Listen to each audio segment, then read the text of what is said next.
برباد کر رہے ہیں, اس وقت کے امن کو برباد کر رہے ہیں. ہمارا آپ کی لڑائیوں میں کیا کام ہے یار؟ نمائندہ میں ہوں, ووٹ لوگوں نے مجھے دیا تھا, صوبے میں حکومت میری ہے, لیکن ہوتا کیا ہے میرے فیصلے آپ کرتے ہو. تم کون ہوتے ہو میرے فیصلے کرنے والے؟ میں اس لیے بار بار وارن کر رہا ہوں کہ حالات اس طرف نہ جائے. اور 3 چیزیں میں پھر سے پہلے سے بتا رہا ہوں. نمبر 1 کہ آپ نے کہا کہ حالات ٹھیک ہے تو ہمیں ٹھیک حالات دکھاؤ. آج میرے بچے جو ہے وہ اسکول جانے والے بچے یار, ان کے اوپر فائرنگ ہوئی ہے, اسکول کے وین کے اوپر فائرنگ ہوئی ہے. ہم کہتے ہیں روزانہ کہ دشمن کے بچوں کو پڑھانا ہے یار, ان کو بعد میں پڑھا لیجئے گا, پہلے میرے بچوں کو تو پڑھنے دو. یہ جرم ہے یہ بات کرنا. تو ہم نے اپنے بچوں کے مستقبل کے لیے, ہم نے اپنے سوات کے مستقبل کے لیے, پختونخوا کے مستقبل کے لیے کھڑے ہونا ہے, آواز اٹھانی ہے, ہم نے بات کرنی ہے. آپ نے کہا نا کہ امن ہے, ہمیں ہمارا امن دے دو. ہم نے تو پورا امن سوات دیا تھا. کبھی کسی نے پچھلے 5-8 سالوں میں ایک واقعہ سنا تھا؟ کبھی کسی نے سنا تھا کہ ہمارا امن برباد ہے؟ دنیا آ رہی تھی, ہماری مثالیں دے رہی تھی. 60 ارب کا صرف عید کے 3 دنوں میں ہمارا بزنس ہوا تھا. ہمارا بزنس بھی تباہ, ہماری گھر بھی تباہ, اسکول بچے نہیں جا سکتے. سوات میں صحت کو فروغ نہیں ملا تھا کیا؟ ہماری سڑکیں نہیں بنی تھی, ہمارے اسپتال, کالج, یونیورسٹیاں نہیں بنی تھی.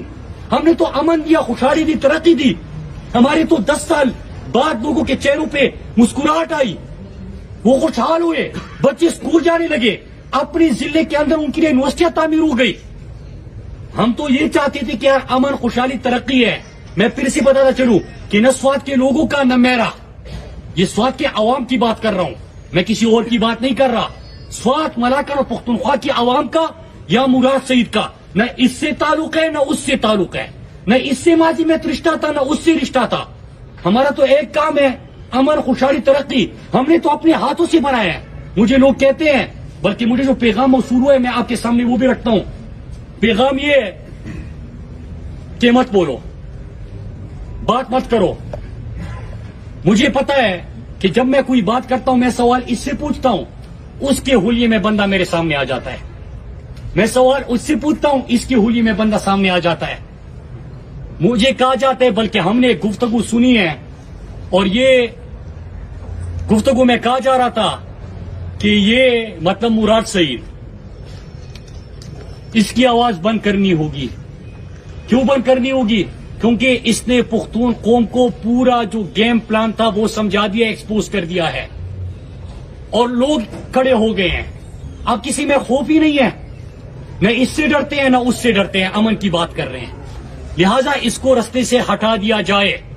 اور میں آپ کو یہ بتاتا چلوں کہ اس کا وزیر اعلیٰ صاحب کو بھی پتا ہے, میرے پارٹی کے چیئرمین عمران خان صاحب کو بھی پتا ہے, اور ایک سینئر صحافی کو بھی پتا ہے کہ کون کس کے حلیے میں کوشش کر رہا ہے اور سازش کر رہا ہے اور خواہش کا اظہار کر رہا ہے کہ اس نوجوان کو رستے سے ہٹا دیا جائے.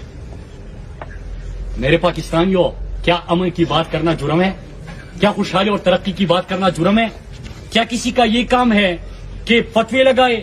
میں دیکھ رہا ہوں, ایک نے کہا کہ یہ فوج کے ساتھ ہے, دوسرے نے کہا, وہ سیاسی جماعت ہے آپ کو پتا ہے, اس نے کہا کہ طالبان کے ساتھ ہے, اس نے کہا کہ یہ ہمارے خلاف ہے, فوج نے کہا کہ یہ ہمارے خلاف ہے. مطلب یہ کہ خود فیصلہ تو کر لو نا یار کہ ہم کس کے ساتھ ہیں. ہم امن, خوشحالی اور ترقی کے ساتھ ہیں, اس کے علاوہ کسی کے ساتھ نہیں ہے.